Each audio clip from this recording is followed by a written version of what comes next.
अस्सलाम वालेकुम नाज़रीन, न्यूज़ 18 हैदराबाद के इस खुसूसी रिपोर्ट में आपका खैर मकदम है।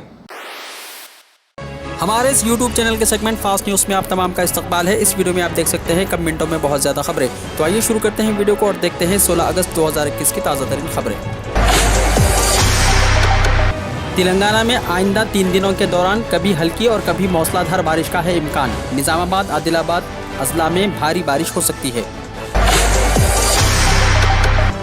कोरोना का दूसरा टीका लेने वाली खातून की मौत। कोरोना का दूसरा डोज लेने वाली खातून की मौत हो गई। ये वाक़या छतरीनाके इलाके में पेश आया। तफसीलात के मुताबिक हुप्पुकोड़े से ताल्लुक़ रखने वाली 50 साला खातून पी वेंकटम्मा ने अप्रैल में कोरोना का पहला टीका लिया था। पहला टीका लेने के बाद हफ्ते की दोपहर खातून ने घोड़े की खबर इलाके में वाक़ वैक्सीन सेंटर अपने अरकान ख़ानदान के साथ पहुंची और उसने वहां पर दूसरा टीका लिया। वैक्सीन लेने के आधे घंटे तक खातून डॉक्टर्स की निगरानी में थी।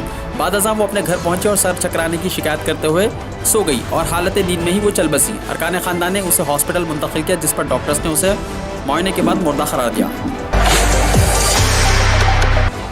आज चीफ मिनिस्टर केसीआर ने हुजूराबाद का किया है दौरा और दलित बंधु स्कीम का किया है आगाज। ये स्कीम दलितों को खुद मुख्तार बनाने के लिए शुरू की जा रही है, जिसके तहत हर मुस्तहिक दलित खानदान को हुकूमत की जानिब से कारोबार करने के लिए 10 लाख रुपये की माली मदद फराहम की जाएगी। ये रकम हुकूमत को वापस अदा करने की ज़रूरत नहीं रहेगी। पायलट प्रोजेक्ट के तहत हुकूमत ने हुजूराबाद असम्बली हल्के में दलित बंधु स्कीम को शुरू करने का फैसला किया है। ज़राए के मुताबिक पीर के दिन चीफ मिनिस्टर हुजूराबाद में इस स्कीम का रस्मी तौर पर इफ्तिताह करने के बाद 15 दलित अफराद को माली इमदाद के चेक्स हवाले करेंगे।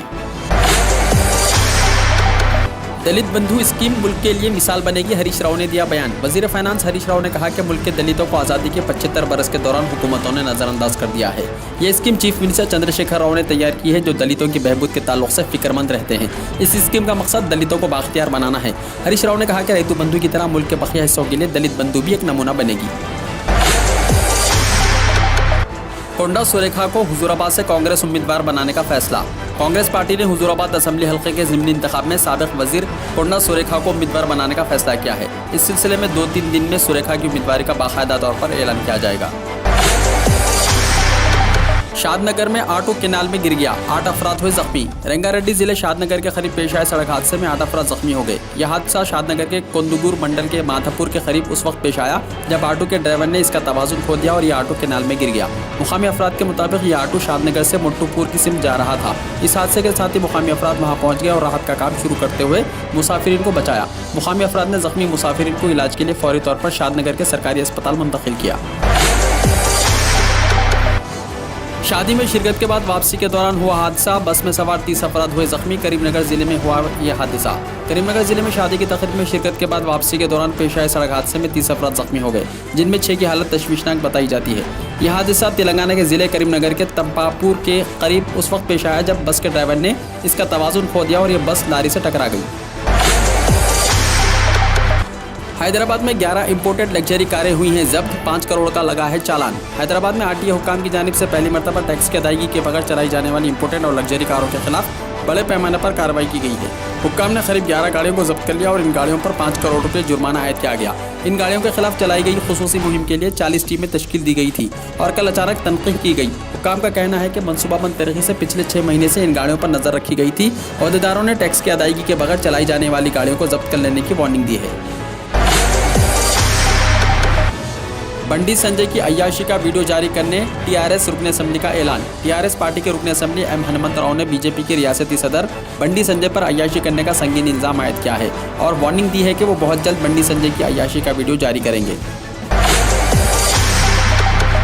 तेलंगाना के तमाम शोबों की मियारी तरक्की के इक़दाम किए जाएंगे। हैदराबाद को दरख्तों के शहर में तब्दील करने का अज़्म किया गया। किले गोलकुंडा में चीफ मिनिस्टर ने कौमी परचम लहराते हुए ये बयान दिया।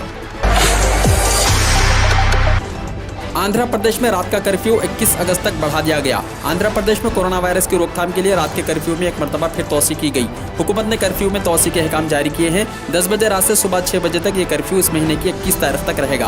कर्फ्यू में तोसी का फैसला कोरोना के मामलों में एक मरतबा फिर इजाफे के पेश नज़र रियासती हुकूमत ने लिया है।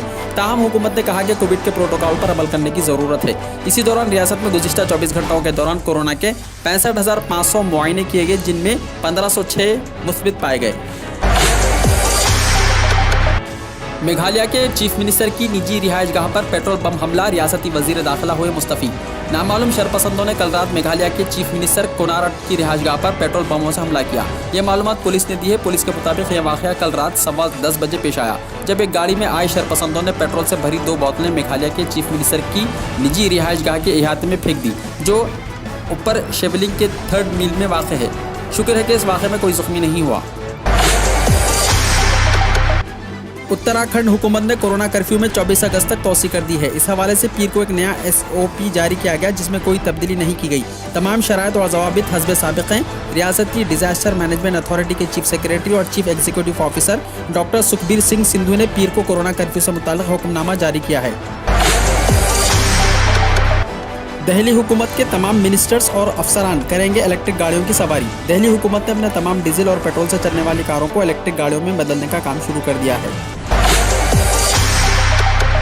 अजमेर में हज़रत ख्वाजा मोइनुद्दीन चिश्ती रहमतुल्लाहि ताला अलैह की महाना छठी शरीफ रिवायती तौर पर मनाई गई। सूफी बुजुर्ग हज़रत ख्वाजा मोइनुद्दीन हसन चिश्ती रहमतुल्लाहि ताला अलैह की महाना छठी शरीफ आज सुबह राजस्थान के अजमेर में रिवायती तौर पर अक़ीदत के साथ मनाई गई। अक़ीदतमंदों की एक बड़ी तादाद 9 हिजरी 1443 की पहली छठी शरीफ में शिरकत की। कोरोना ज़ाब्तों की पाबंदियों की वजह से छठी की तमाम मजहबी रसूमात खुद्दाम ख्वाजा साहब ने अदा की। दरगाह के अहाते नूर में छठी पर फातिहा पढ़ी गई। रस्मी तौर पर मुनक़्क़िद छठी मुबारक के प्रोग्राम में तिलावत कुरान शरीफ, शिजरा ख्वानी, नौत ख्वानी और मुनक़बत पेश की गई। हिंदुस्तान में मौजूद अफगान सिफारत खाने का ट्विटर अकाउंट हैक कर लिया गया। हिंदुस्तान में अफगान सिफारत खाने के प्रेस सेक्रेटरी अब्दुल हक आज़ाद ने कहा है कि लगता है कि सिफारत खाने का ट्विटर हैंडल हैक हो गया है। उन्होंने ट्वीट किया कि मैंने अफगानिस्तान के ट्विटर हैंडल तक रिसाई खो दी है। एक दोस्त ने इस ट्वीट का स्क्रीनशॉट भेजा। ये ट्वीट मुझसे छुपा हुआ है। मैंने लॉग इन करने की कोशिश की, लेकिन रसाई नहीं हो सकी। फर्जी IAS गिरफ्तार। रेलवे में नौकरी के नाम पर करोड़ों रुपए की जालसाजी। दिल्ली पुलिस ने ऐसे जालसाज गिरोह के 2 अफराद को गिरफ्तार किया है, जो खुद को इंडियन एडमिनिस्ट्रेटिव सर्विस यानी IAS का सीनियर अफसर बताकर बेरोजगारों को रेलवे में नौकरी दिलाने के नाम पर करोड़ों रुपए ठग चुके थे। दिल्ली पुलिस के इख्तिसासी क्राइम ब्रांच के additional deputy commissioner RK Singh ने बताया कि ब्रिज किशोर 34 साल और सचिन कुमार 36 साल इनको मुतासरीन की शिकायत की बुनियाद पर गिरफ्तार किया गया है। फ़िज़ाई हुदूद बंद। एयर इंडिया की दिल्ली से काबुल जाने वाली फ़्लाइट्स हुई मनसूख। एयर इंडिया ने पीर को दिल्ली से काबुल जाने वाली अपनी परवाज़ें मनसूख कर दी हैं, क्योंकि अफगानिस्तान के दारुल हुकूमत के ऊपर फ़िज़ाई हुदूद बंद कर दी गई हैं। एक नोटाम यानी एयरमैन को नोटिस जारी किया गया था कि वो काबुल फ़िज़ाई हुदूद में दाखिल होने से पहले आने वाले और जाने वाले सिविलियन तैयारों को दोबारा रूट करने का मशवरा दें। मोदी हुकूमत की अफगानिस्तान मामले पर खामोशी तशवीशनाक और पुरअसरार है। कांग्रेस ने दिया बयान। कांग्रेस ने कहा कि तालिबान ने अफगानिस्तान पर कब्जा कर लिया है और वहां हिंदुस्तान की दौलत पर खतरे के साथ बेशुमार हिंदुस्तानी खतरे में आ गए हैं। लिहाजा वज़ीर आज़म नरेंद्र मोदी को बताना चाहिए कि इनकी हुकूमत हिंदुस्तानियों की महफूज वापसी के लिए क्या इक़दाम कर रही है। सुप्रीम कोर्ट के बाहर 2 लोगों ने की खुदकुशी की कोशिश। एक खातून और एक मर्द ने पीर को कौमी दारुल हुकूमत में सुप्रीम कोर्ट के बाहर खुदकुशी की कोशिश की। नई दिल्ली के deputy police commissioner Deepak Yadav ने बताया कि एक मर्द और एक खातून ने मुबैना तौर पर सुप्रीम कोर्ट के बाहर खुदसोजी की कोशिश की है। आग से जख्मी होने वाले दोनों मुतासरीन को राम मनोहर लोहिया अस्पताल में दाखिल कराया गया। पुलिस मामले की जाँच कर रही है। पेगासस जासूसी मामले की तफ्तीश के लिए बनेगी माहिरीन की कमेटी। मरकज़ ने किया ऐलान। मरकज़ी हुकूमत ने मुबैना पेगासस जासूसी केस की तहक़ीक़ात के लिए माहिरीन की कमेटी तश्कील दी है। ये इत्तला मरकज़ी हुकूमत की जानिब से वज़ारत इलेक्ट्रॉनिक्स और इंफॉर्मेशन टेक्नोलॉजी के जरिए अदालत उज़्मा के सामने दायर करदा हलफनामे में दी गई। मरकज़ी हुकूमत ने ताहम इससे इनकार किया कि इसने किसी की जासूसी कराई है। मरकज़ ने अपने हलफनामे में कहा कि हमारी तरफ से कोई जासूसी या गैर कानूनी निगरानी नहीं की गई। मरकज़ ने दरख्वास्त गुजारों के तमाम इल्ज़ामात को अक्सर मुस्तरद कर दिया। मलेशिया के वज़ीर आज़म मोहिउद्दीन यासीन ने अपने ओहदे से दिया इस्तीफ़ा। मलेशिया के वज़ीर आज़म मोहिउद्दीन यासीन ने बादशाह को इस्तीफ़ा पेश कर दिया है। ताहम वो अबूरी वज़ीर आज़म की हैसियत से खिदमत अंजाम देते रहेंगे। मलेशिया के वज़ीर आज़म मोहिउद्दीन यासीन की क़यादत में काबीना ने भी बादशाह को इस्तीफ़ा पेश कर दिया है।